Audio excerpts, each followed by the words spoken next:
The EP Podcast. Heard everywhere podcasts can be found, and always at theeppodcast.com.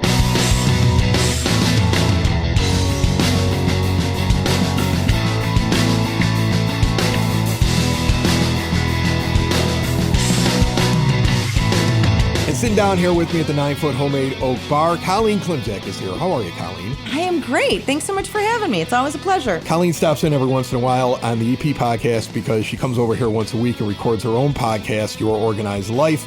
Check it out. She's a professional organizer. We're not going to talk organization today. Okay. I'm not bringing you for that. I'm bringing you in really because I have an issue. With some people out there. Not per se the listeners of the EP podcast, although some of you may fall into this category. It is the middle of September. Yes. You are a highly organized person. Yes. You are somebody that has come in here before, and you're like that person that is prepping for things well in advance. When it is time for the holidays and you pull out your decorations, you probably have them labeled. You have them lined up in wherever storage spaces they are. Yes. You pull them right out. You know where everything goes. All of those things. Very organized thing. We've Of course. talked about that on this show. So explain to me this. Is it too early for Halloween decorations? Because it feels like it is, Colleen. You don't have yours up yet, do you? I do not. Okay, good. Because when September hit, giant skeletons started showing up on people's front lawns. They're ginormous. Today, just driving around They're today. huge. Just driving around today Yes. with a pen and an envelope. You've made a note. I wrote it on the back of an envelope. Okay. Just driving around in the made car a today, list. I grabbed a piece of mail that was in the car and a pen. You've made a list. And I started writing down intersections. There's an electric chair in the front lawn at 101st and St. Louis. It's way too early. It is. There's a house at 99th and Trumbull in which the entire house is covered in spider webs. No. Now, maybe you have a spider problem, but I think your Halloween decorations are up too early. That's a different conversation. There is a full display. Well, I mean, we got a rat problem, too. I know we do. I don't know if you've I've heard heard that. of it. We're going to have Yes, somebody I on have. very shortly from the village. Maybe as early as next episode to talk about that. Okay. There is a full display on Homan, north side of Klein Park, Circle Park, if you're nasty. Yeah. It's full on. Everything's already out. It's been up for 2 weeks. I got to go that way when I leave here, so I'll check it out. If you go over where that new development is, where they're putting in the townhomes, which is starting to look really nice over there. Yeah, it really is. And you're right. I think right around, just down the block from it, I would say it's probably about 90th and Sawyer. Don't quote me, but it's right down the block from it at the curb. I thought there was other construction going on. Oh my God. On one of the houses until I realized that it was all fake tape put around like the murder scene. Oh God. Because the Halloween decor, and I don't realize it because it's September and it's been in the 80s. It is 84 degrees as we are recording this. 88 is the high. That's ridiculous. Listen, I just want people to think about this for a moment. I think your Christmas decorations are up too soon if they're up before Thanksgiving is over. Absolutely. This would be the equivalent. Yep. Looking at the calendar right now, this would be the equivalent of having your tree up and your lights on your house in the first week of November. Which people do. But those people are crazy as well. Maybe. It's a little too soon. I think so. Okay. And people have the Halloween stuff up already. And so what I'm curious, and look, I get it. You love the holiday. You can't wait. You're going to Boo at the zoo, and you're going to Fright Fest up at Great America. Yes, your kid has 17 different outfits. Can't wait to wear them. You've got family outfits where everybody's dressed up and they coordinate with each other. None of us. You've got all of your Halloween parties planned, and you can't wait. You bought yourself a chainsaw this year. You removed the chain, and you intend to run down the street at the neighborhood children. I get it, and you can't wait, right? You're already watching scary movies. You're working your way through the entire Halloween series, and then it's on to Friday the 13th. You're pumped up, but you're a little early. That's all I'm saying. You are so early. You really are. And it kind of looks sad after 6 weeks. Well, you're going to get to Halloween and it's just going to look sad by then. I mean, I don't want to pick on them. I know, but that's me. Here's the thing. I love it. When we get closer, I'm going to want to feature people's houses. I want to go out and take a look at them. I want to talk about them on the show. I just didn't think I was going to be when it's 84 degrees. Well, and this is why I have you here. Professional organizer, folks. If anybody has their stuff up when it should be up and maybe is a little bit early because she's so organized, it's Colleen Klimczak, right? I would like some listener participation here. Oh, okay. If your neighbors have put their stuff up too early, Or let's say you're somebody who put it up too early and you want to talk some smack. Go to the eppodcast.com. Okay. And I would like to hear about your way too early for Halloween decorations that you have observed on your block in your neighborhood or that you've put up yourself because you're nuts. All right? And just get in there. Yeah, you could type me a message, but I prefer to hear from you. I like to, if you're going to tell me about it, I'd like to hear it vocally. There's a little microphone at the eppodcast.com. Nice. You should know I'm probably going to play it. I want to play it. I want to hear about your way too early for Halloween decorations. Yeah. I'm hoping to hear from the neighbors so they can make fun of it or from somebody who's going to try to justify it to me.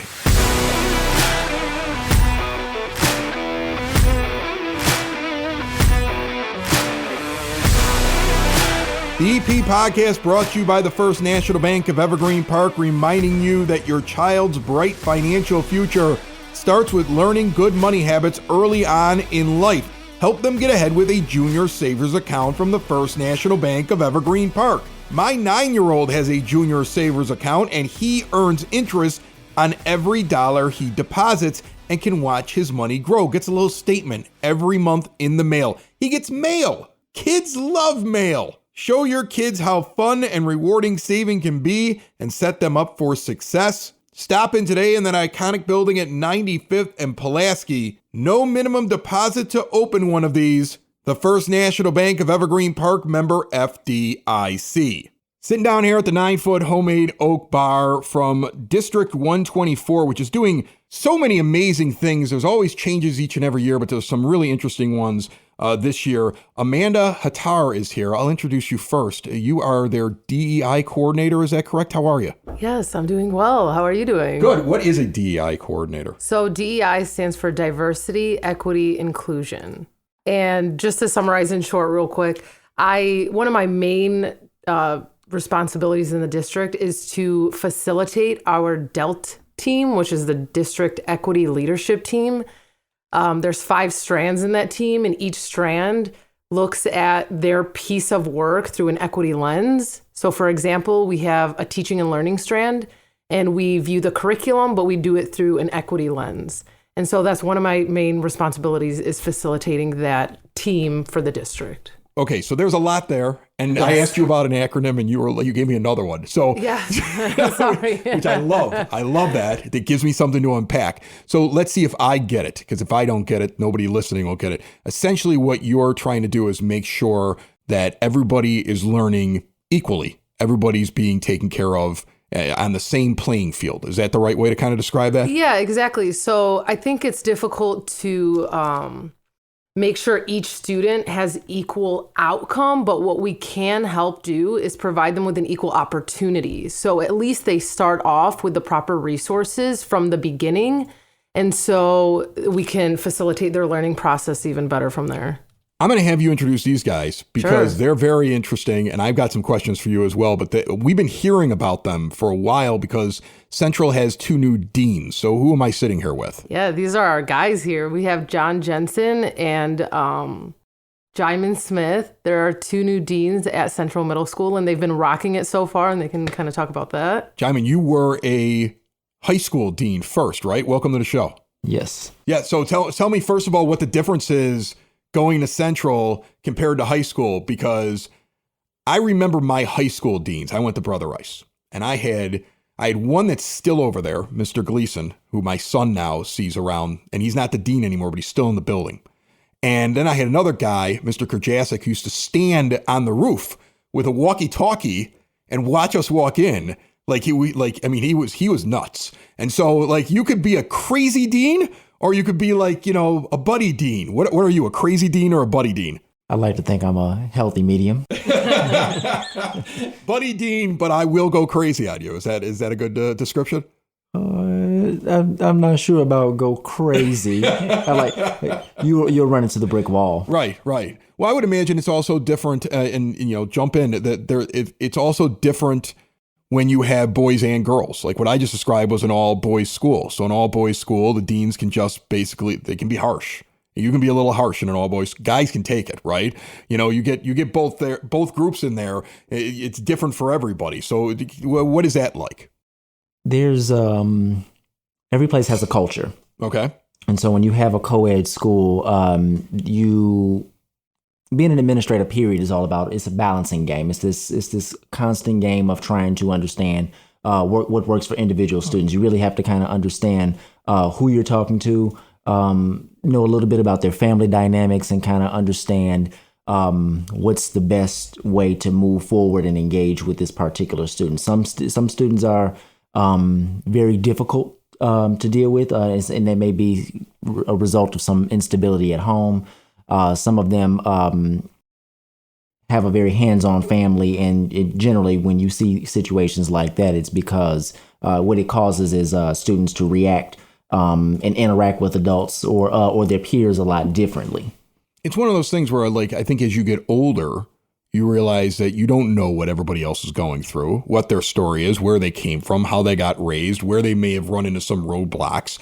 And you guys, it sounds like all three of you are trying to find a way to kind of help everybody navigate to a point, because, you know, when you're at this age, especially over at the middle school, your book is not written yet. So it's probably a good thing to try to get everybody, you know, who might be having an issue, there's a problem, got to get back, got to get even with everybody else. It's good to have somebody that can do that. Your sports broadcaster friend here next to me, I'm joking with him because he had to wear the headset. Yeah. Why don't you tell me about the Watchdogs? Because I hear is this a new program, Amanda? Is that what it is? Yes. Okay, so what is this? So the Watchdogs is something, it's an acronym, another acronym. Another acronym. You guys, D124's got a lot of acronyms. So DOG stands for Dads of Great Students. Okay. So it's an opportunity for dads within the community to kind of jump into the school, take that leap into their child's education directly, and see kind of what's going on within the building, what's going on within the classrooms, and check in with their student individually, but also kind of make that broad connection to all of the students throughout the building. Like how Dean Smith and Amanda were talking about here, that we're trying to make sure that every student has an equal starting point within the building, and not everyone might have that connection with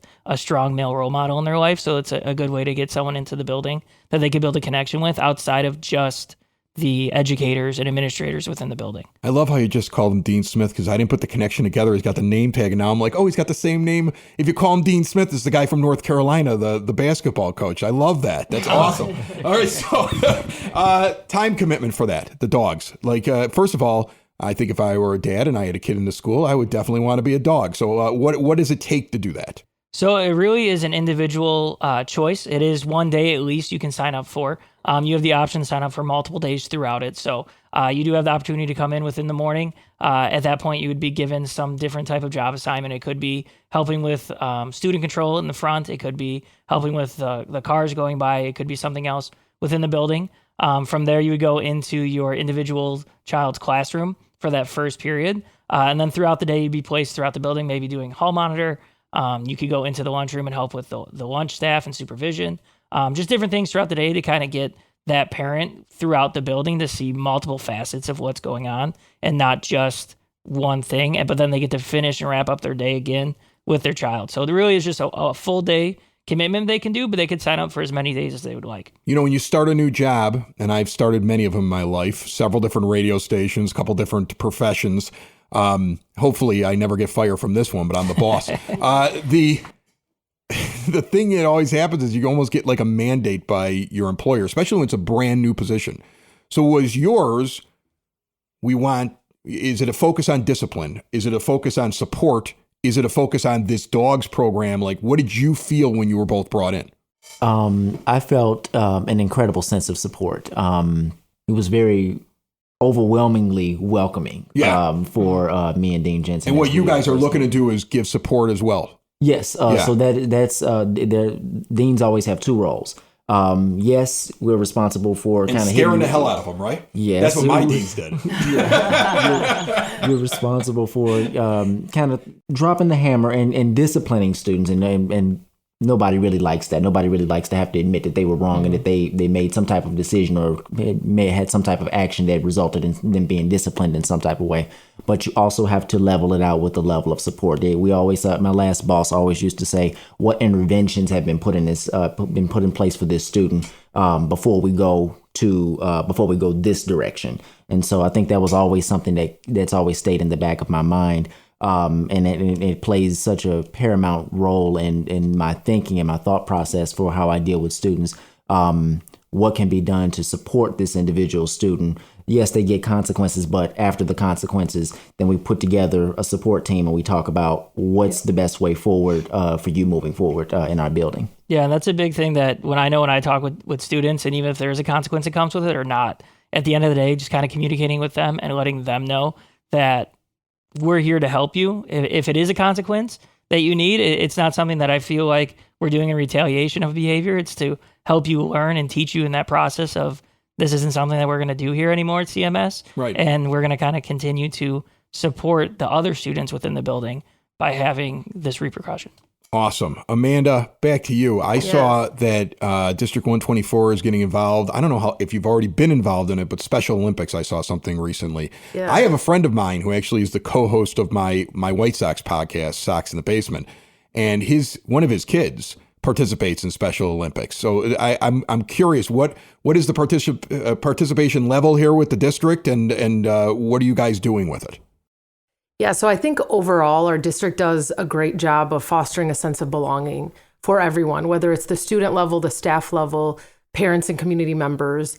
And so what we started last year was Special Olympics, which is a global organization, and it helps include students who have special education services included in sports. And we know sports are very powerful. It's a way to build community, relationships, make all students feel included and involved, and just have a place where they belong. And so that's what we're focusing on. That was, it started last year. We're doing it again this year. And we had 53 athletes last year. So we're hoping to increase those numbers this year and just keep it going every year. Is it all track and field? Or like the way my buddy describes it, it's more stuff like that. So it's individualistic. They're doing something with a group, and they can find their niche or what they're best at because it seems to be in that vein. So we want to grow into that where there's individual sports like basketball or volleyball, et cetera, right? Like different sports. However, we are starting off by doing a culminating event. Okay. So the athletes practice for 8 weeks, and then there's a 1-day culminating event that takes place that has 8 different events, and the athletes circle around and do all 8 events in that one day. So they range from basketball to volleyball to throwing and catching. There's 8 of those stations that they do on that one day. This seems like a wonderful idea for parents because, trust me, I wish all of their sports were in one day. Yeah. I would just take the day off. We'd have today is sports day, and then I never want to hear about your sports again. So I think that's absolutely incredible. All right, so how do people join in? Like, do you have any issues? I mean, you're district wide. I'm sure you're sending things out. Is there still a call to action to get more people involved? So we are strong with our 53 athletes from last year, but I think the more students that join, the better, always making it an opportunity for those students. And so starting, I want to say in January is when I'll start rolling out information on Special Olympics for this year. All right. So January will roll out. So then I would assume it's a spring actual event type thing. It starts in March for practice, and then May is the culminating event. All right. Hispanic Heritage Month. Yes. That's what it is right now. I can tell. There's a lot of cars driving around with flags. That's how I always know that this is the month. So what is the district doing? Yeah, so Mexican Independence Day is coming up. But the district is doing a lot. So we have 4 elementary schools, obviously, and 1 middle school. And we have students or teachers in ELA classes and history classes that are doing presentations and teaching about historical Hispanic figures. We have scavenger hunts going on. We have ofrendas being built in the buildings for display. I know we have BPAC, which is another acronym. There we go. It's our bilingual. I love it. You guys have so many acronyms. What's this one? It's a bilingual parent advisory committee, and they're setting up for Day of the Dead and just the celebration of our Hispanic figures. So something to look out for. I think these things are cool. I mean, I notice sometimes people like they hear the DEI thing, and you have to know this with your title. Somebody's going to get like triggered by that. Like, what does that mean? Yeah. Like they're going to get, And to me, I look at it as I went to St. Denis Grammar School over 83rd in St. Louis, and I didn't know anything about any other culture until I got older. Mm-hmm. I didn't learn a thing. I went all the way through the 8th grade, and all I knew were the Irish and little German, little Italian like things. But I mean, I didn't meet a lot of other people. I didn't know a lot about other cultures. And in reality, I probably didn't have a good worldview till I got off to college. And when you think about that, that's pretty crazy that some people make it that far without learning about other cultures and how other people live and, different family structures and things like that. So I actually applaud this. I think it's a great idea to bring in all these things. So you're doing this month now, but I would imagine on the calendar, you have different things all year long, correct? Oh, yeah. Yeah, there's Native American Heritage Month. There's Black History Month. I'm even right now planning on doing a cookout for Juneteenth. And, so we're thinking ahead, and that's all the way in June. So there's going to be something every month that happens. That's awesome. Well, I would imagine you get a lot of people that have ideas for you. Yes, and that's where that DELT committee that I mentioned earlier comes into play. They're the ones that help. There is a strand on that committee. It's called Family as Community Agency, and they're the ones that come together and brainstorm these ideas for these events. All right. And if somebody wants to be a part of that, reach out to me. How do they do that? My email. The website? My email is like the perfect spot, and then my last name, Hattar @d124.org. All right. Shoot her some emails. I expect and a few. And for Watchdogs, we're still recruiting. And you don't just have to be a dad. You can be an uncle. You could be a grandpa. So we're still recruiting for Watchdogs. You're still recruiting for that? Yes. Okay. Well, then definitely people should get involved in that. Yes. Okay. I mean, that's the thing. If you're not willing to be a participant, you can't be that upset because it's a community thing. It takes a village. Okay, that phrase has been around a lot longer than anything around here. It takes a village, and I think that's a great thing. What you guys are doing is really interesting over there at the district. There's always some really great ideas that are coming out. You're always trying things from a different angle, and I just love it, and I love the fact that Evergreen Park has this district taking care of their kids. Thanks so much. Thank you. Building relationships, supporting the community, and service. These are the things that Country Financial stands for. They're more than just an office you may pass by as you drive through Evergreen Park. They're neighbors who lend a helping hand and support the fabric of your community, including charitable organizations, sports, financial education, and civic organizations. And since Country is already your neighbor, they want to get together and chat. Call your local Country Financial representative, Mike Thauer, today at 708-425-1559 to talk about the things that are important to you and how he can help you protect them.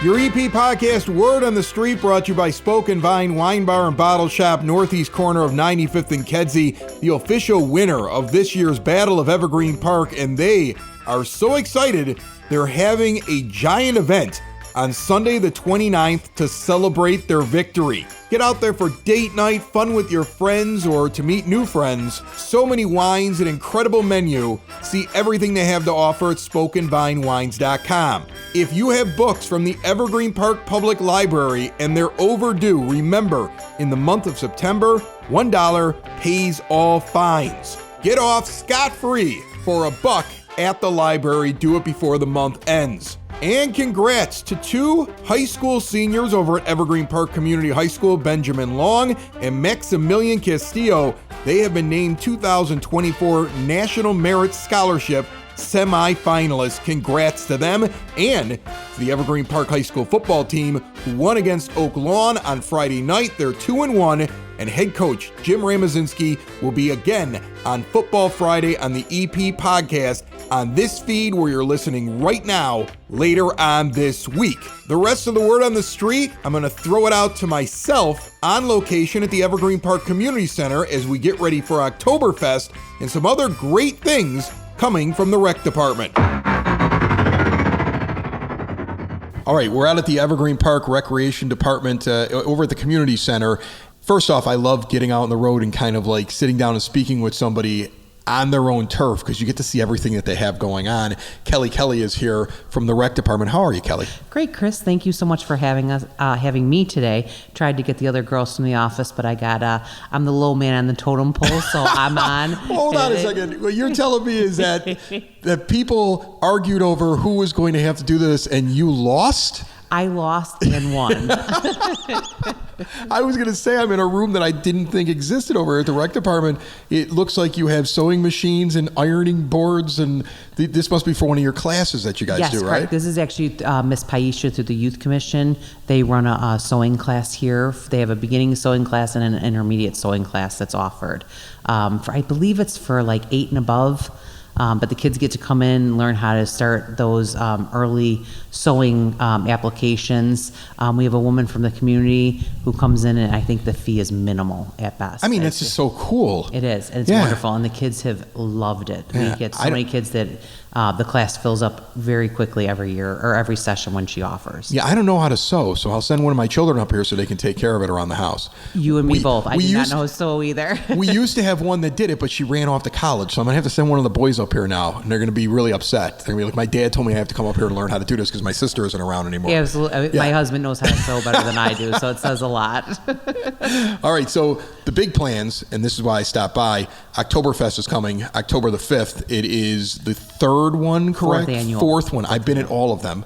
As you can tell, I might have had a few beers at them if I forgot one of them. It's Oktoberfest for a reason. Yeah, but this is fun, and I felt like the first time that you did it in the first year of it, I was pumped about it because I love Oktoberfest. I travel all over the South Side, and I go to different Oktoberfest. Like this week, I'll actually be in Lamont because Pollyanna does one at the Forge in a big field out there, and they invite me out all the time because of my White Sox podcasts and stuff. So I'm going to be at that one. But I love the travel to them, and I love the fact that Evergreen does one, and to watch it evolve so quickly into what it has become. It's family friendly, but you do have an awful lot of fun going on there. The Stein hoisting competition at the end of the night is always a blast, and that has evolved as well. And so what do you feel like going into year 4? Are you ready for this one? Absolutely. I believe year 1, I wasn't quite on board 100% yet. I was doing some volunteer work, but year 1 we had a rough weather year. Yes. A little bit of rain, very chilly temperatures. But year 2, 3, last year was great during the day. Got a little chilly at night, but that's okay. We can handle that. So if weather-wise is on our side, that obviously helps tremendously. But the activities that we have set up are, I think, again, we start out the day family friendly. We have our petting zoo, pony rides, crafts for the kids. Miss Laura from the library is going to come and do a story time for the kids and also a craft for the kids. So tons of stuff family-wise to come out and do early, and obviously continue and stay. We're going to have a DJ during the day, and then we're going to go into Wild Daisy for live music in the evening. And then that's when we get, all the people who have been busy working at the house all day come out and they're ready for something to eat and a cocktail and some live music. The Stein hoisting is always a huge event. Everyone nominates their friend who may have had a few too many drinks at that point to get in. It's the most competitive thing, and I remember that you guys have had me do it every year. Yes. So I remember the first year I made the mistake of thinking I could stand up on stage with the microphone with the crowd and judge at the same time. And the problem is you'll see somebody move, and I've seen professional Stein hoisting competitions, so when I would see somebody shake a little, I'm like, you're out. And the crowd will lose it if it's like one of their friends. Like, people get angry. So now what I've learned is I pick 2 random people from the crowd who feel this honor of I get to judge. 100%. But what they don't understand is that everybody's going to be mad at them except for the winner. Because it is such a thing where it's like, if it shakes a little bit, if their arm falls a little bit, the moment they start to lose strength in their hand holding up that big stein of beer, then all of a sudden they're out. And it's the most incredible thing to watch. But I learned very quickly, I don't want to be a judge. I just want to be the guy in the microphone. 100%. Yeah. And you have, like you said, those groups. Everyone's cheering for their specific person. And once their person's out, they get a little feisty. Yeah, but what you don't understand is that the person's out and then they've got a giant stein of beer. So I always feel like even if you lose, you win. 100%. So this event, I mean, again, it's a fun event. You get a lot of people that come out to it. And yeah, we usually have about 1,000 people that come out. We have amazing food vendors that are going to be here. We have... and it's centered mainly around the community center. That's Correct. just off of Klein Park, or Circle Park as some people call it, right on 97th. But then you also have things that are going on in the park, like you said, with the petting zoo and stuff. Yes, correct. So and then we'll also have the Touch a Truck, which will be our fire department, police department, street department will all bring out trucks so that the kids can go in, see the insides of the truck, kind of get the inner workings of the trucks, which the kids absolutely love. We'll have face painting here at the community center. And then we'll have our blow-ups. We'll have a couple different blow-up obstacle course for the kids, and then a couple jumpies for the kids. And you've got a lot of food that comes all the time to all your events. Tons of foods, yes. Right. So you got a lot of food that'll be coming up. Do you know who the vendors are? Yes, off the top right of your head? now. So we're looking at right now. We're going to have as always, a huge crowd favorite is going to be the fire department. They'll be here doing their brats. We haven't got word yet on corn. They were waiting to see what the amount of corn that they could get, if they could get it in a bulk amount, right. They were going to do it. So we're hoping on that. We'll have Miss Paisha from the Youth Commission. She will be doing hot dogs, chips, candy, popcorn. So she'll be out there with that. The local community groups that will have Bracco's will be here selling their delicious pizza. Then we're also going to have Spoken Vine, which was last year was their first year. And they brought in German wines, if I'm not mistaken, when they did it. Which was really good. You have different bartenders working the beer garden throughout the entire thing. We've always got our famous bartenders. Yeah. We're hoping to get our trustees are out every year to help out with the bartending. Mayor Burke will be here. Clerk Duffy will be here. So we've got all of the famous Evergreen Parkers that will be out. And this year we actually got a reach out from District 124. I heard that. That's why I brought it up. Yeah. They're bringing board members to come and do correct. it. Yeah. So the board members are interested. They wanted to kind of be out at the community events and be a part of that community event. So they're going to be out doing some bartending for us as well this year. And again, these kind of events do not happen without our volunteers. And your sponsors. You have a lot of sponsors. And this year, you have something new. Your top sponsors, the big money sponsors, one of the incentives is they get to come on the EP podcast. And they get the full treatment. They get a 15-minute segment to talk about what they do, what they want to promote, and that's one of the things. And I think you have 3 of them so far. So you're filling up my guest list, which I love. Absolutely.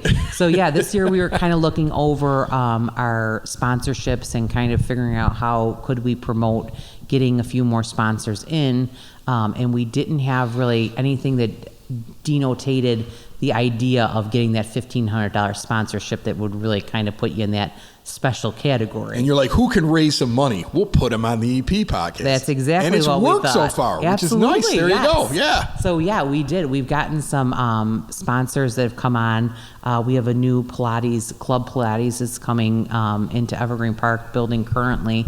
So of course they wanted to get their name and their information out there. So they're going to jump on with you at some point and do a 15-minute spot. And again, if there's anyone out there who's interested and would like to do this as well, we would love for you to reach out to us. We're eprecreation@yahoo.com. Send us an email and we will get you information on sponsorship and how we can get you set up with Chris to make sure we can get you on a spot with the EP podcast, which we know everyone in Evergreen Park and far beyond listens to the podcast. So it's a great way to get your advertising done and not at a minimal cost. Kelly, you're hired. All right, we got about a minute or so here. Run down for me again. October the 5th. This is the Oktoberfest. Make sure you're ready for it. If you want to do a sponsorship, reach out like Kelly just explained. And remember, you can go to the Village website to find her as well. You can rewind this podcast because it's on demand, so it's not like if you missed it, you can go back and you get that information. Anything real quick you want to tell me that the rec department is doing here in the next month? Yeah, we've got a couple new programs that we're getting ready to launch this year. We've got Zumba, which we had in the past, but we've got 2 new instructors who are coming on. Super excited to get. We've got a low impact for our seniors or people who are just getting back into the exercise world, and then we've got a high impact, which is for those people who are really, already into the exercise world and ready to rock and roll and really get that high impact fun going. Then we also have a Qigong yoga, which is very similar to Tai Chi, which we've had a ton of residents that have been waiting for Tai Chi to come back. Our instructor was injured a while back and hasn't been able to come back. But Gail Morales, who is one of our yoga instructors, is going to start the Qigong yoga, and she does an amazing job. And like I said, if anyone was looking for Tai Chi, this would be a great way to come back and get into that movement. Awesome. So, yeah. All right. And then you can get to the Village website to find all the stuff that the rec department is doing. Absolutely. evergreenpark-ill.com. And Kelly, I appreciate you giving everybody all the information about Oktoberfest and having me back, because I do love the story. Like, you guys ask every year. You send me an email every year. Do you want to go? And the way you ask it is if I'm doing you a favor. You're doing me a favor to be a part of it, because I love this activity. We are happy every year to have you, Chris. And whenever you are available, it makes us very happy. So you are. It's equal. We're definitely getting a lot out of you being here as well. So thank you. Awesome. We'll see you on the 5th. Sounds great. See you. It's the EP Podcast. All things Evergreen Park. It's the EP Podcast. Evergreen Park.